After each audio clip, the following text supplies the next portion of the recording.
Quoi? Hey, salut tout le monde, c'est Viayenko. Aujourd'hui, je vous retrouve pour une vidéo un petit peu spéciale puisque toutes mes vidéos c'est des vlogs ou des tutos, des choses comme ça. Et j'avais envie de faire le point sur un peu la chaîne, sur les projets futurs, les choses comme ça. Je voulais me mettre à l'extérieur parce que il fait pas beau. Déjà, j'avais envie de prendre l'air. En tout cas, j'espère que la vidéo de Bienvenue de Blood Moon vous a plu. On se calme, le trépied va tomber sinon. Et voilà, depuis du coup début du mois, je suis à fond sur ce projet-là puisque comme vous le savez, peut-être j'ai changé de travail et je travaille maintenant dans l'animalier et je suis vraiment à fond dans les animaux. C'est pour ça que je vais vous montrer le plus de choses possible, préparer tout ce qui est mes petits projets et vous en parler dans cette vidéo. Clairement, c'est vidéo projet. Qu'est-ce qui peut arriver sur la chaîne? Qu'est-ce qui arrivera probablement? Voilà, avoir un petit peu un retour sur tout ça et vous parler un petit peu des animaux, hein, clairement. Donc, première chose, on va parler de Vaiko, qui est du coup mon petit berger australien qui maintenant va avoir c'est 1 an, j'ai vu le trépied par terre. Vaiko il va avoir 1 an le 27 mars, donc je pense que vous aurez une petite vidéo anniversaire de monsieur, donc petit vlog anniversaire spécial. Projet avec Vaiko, et toujours d'éducation. Tout ce qui est éducation, se mettre au sport, tout ce qui est agility, saut, on pouvait pas forcément faire parce qu'il était jeune. Maintenant on va pouvoir se mettre à fond dans le sport, donc c'est plutôt cool. Et puis bien sûr balade toujours avec les copains, mais sinon en soi j'ai pas forcément trop de projets pour Vaiko. Parce que je sais que c'est un chien qui vit bien. Mais j'aimerais bien que Vaiko, donc c'est un chien mâle qui est pas castré, futur, hein, vraiment je parle vraiment dans très longtemps, pas de l'année 2025 là, mais qu'il soit papa et que je puisse garder du coup une petite femelle. Mais encore une fois, ça sera dans quelques années, j'espère. C'est la star de la chaîne, donc dans tous les cas, il sera dans tous les vlogs. Clairement, c'est la star. D'ailleurs, il est là, regardez. Voilà. Côté Mia, c'est pas forcément ouf. Donc Mia a été au veto, on sait très bien ce qu'elle a. On sait ce qu'elle a et je vous avoue, ça m'empêche pas de dormir puisque elle a l'air bien dans sa tête. Après du coup, je suis un peu bête, mais sur le point alimentation, c'était moi qui avait complètement merdé avec son alimentation. Je sais pas du tout ce que j'ai fait. En gros, je lui donnais que de la pâtée. Faut savoir que la pâtée, oui, c'est gras, c'est alléchant, mais par contre, c'est à 80% d'eau dans de la pâtée. Donc si vous voulez faire grossir vos chats, ne donnez pas que de la pâtée, ça ne sert strictement à rien. En fait, vous allez lui donner trop d'eau et il risque d'avoir des carences, donc ça sert à rien du tout. Du coup, je me suis renseignée pour un paquet de croquettes, donc j'ai pas mis non plus du luxe de fou puisque ça sert à rien, c'est du gras qu'elle faut. Maintenant elle passe à la croquette définitivement et elle aura une pâtée par semaine, on va dire le dimanche, mais elle passe à la croquette. Donc elle est chez Première, je sais pas si vous connaissez la marque, mais très très bonne marque de croquettes. Il y a des céréales mais c'est naturel, donc c'est vraiment le top. Et depuis 2-3 jours, et je trouve déjà qu'elle va mieux. Voilà, même au niveau de son mental, niveau moral, ça joue énormément la nourriture. Faut pas l'oublier. Donc voilà, sur ce point-là, je suis très très contente de Mia. Oui, c'est pourquoi. Pourquoi tu pleures comme ça? Hein? T'es tout mouillé? Bah oui. Donc voilà pour côté Mia. Côté Piu Piu. Piu Piu, c'est un cas celui-là. Donc pour ceux qui savent pas, Piu Piu c'est une calopsite, il va avoir 6 ans. Piu Piu c'est compliqué parce que c'est compliqué en ce moment, mais ça l'a toujours été en fait.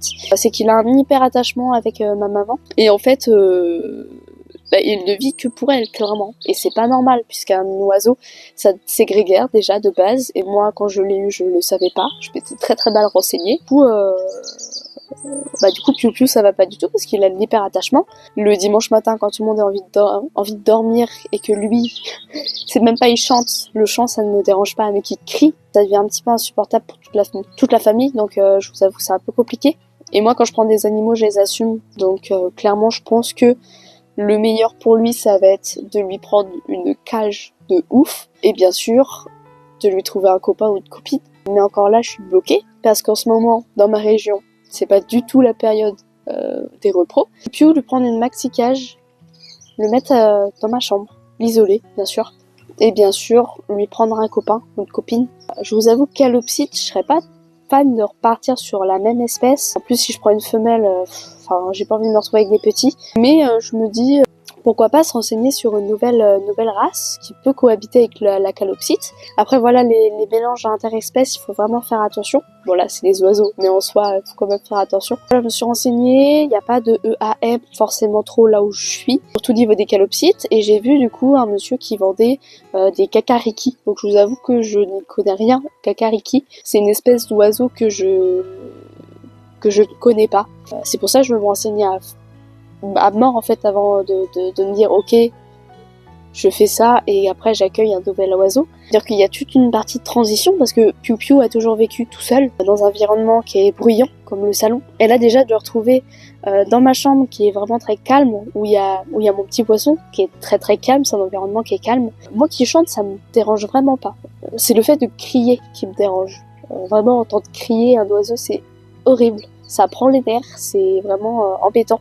Mais quand c'est que du chant et que c'est mignon, y a pas de souci. Moi franchement j'adore. Mais voilà, il a hyper attachement avec ma maman et c'est compliqué parce qu'on ne peut plus le toucher. En fait on est obligé de le forcer à faire des trucs. Voilà, une caresse, rien que ça. Alors que quand on le fait, il est trop content. Il est hypnotisé par cet attachement et c'est mauvais pour lui, c'est complètement mauvais pour lui, c'est pas du tout ce qu'il lui faut. Donc voilà, j'ai cette petite idée d'une grande cage dans un environnement beaucoup plus calme, dans ma chambre qui est du coup à l'étage de la maison familiale, et bien sûr avec un copain ou une copine. J'aimerais bien une petite femelle pour changer, Kakariki. Donc voilà, il faut que je voie, il faut que j'aille les voir, il faut que je me renseigne à mort avant d'accueillir un nouvel animal. Ils sont EAM, donc élevés à la main. C'est exactement ce qu'il faut pour Piu Piu. Me dire que peut-être il y a un petit oiseau qui peut le rejoindre et apaiser tout ça, je pense ça lui ferait du bien d'avoir une compagnie H24 avec lui, c'est vraiment ce qu'il a besoin, clairement. Je pense que c'est la bonne solution.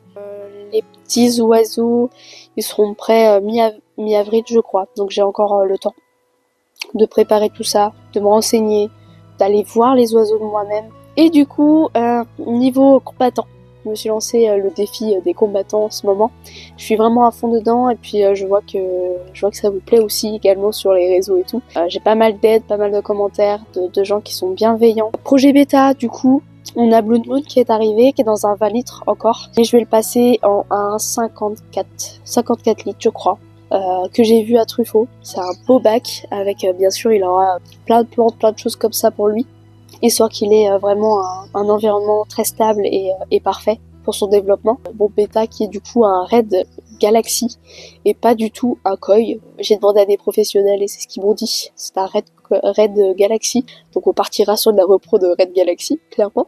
Parce que j'ai craqué sur Blood et si jamais j'ai une petite femelle à prendre, ça sera sur Nanoquario que je vous avais parlé. Puisque j'aimerais essayer l'élevage, mais pour le moment, ça n'a rien de prêt, puisqu'il faut que je m'habitue à avoir un poisson à la maison, à avoir un bon fonctionnement, parce que je suis encore très novice dans tout ce qui est nettoyage, voilà. Donc pour le moment, c'est pas du tout fait, mais j'aimerais vraiment bien essayer de faire de la reproduction de bêta. C'est un environnement qui me passionne de plus en plus, et l'élevage, en soi, ça m'a toujours piqué. Voilà les petits projets, j'espère que ça se fera en 2025, si jamais c'est pas le cas, ça sera en 2026 ou en 2027 ou dans quelques années. Et dans tous les cas, voilà, vous savez un petit peu qu'est-ce qui se passe, les projets que j'ai avec mes animaux. En tout cas, c'était Vayenko, j'espère que la vidéo mise au point vous aura plu. Et moi je vous dis à la prochaine pour une prochaine vidéo. Tu dis au revoir, Vaille? Oui, il m'a bousillé.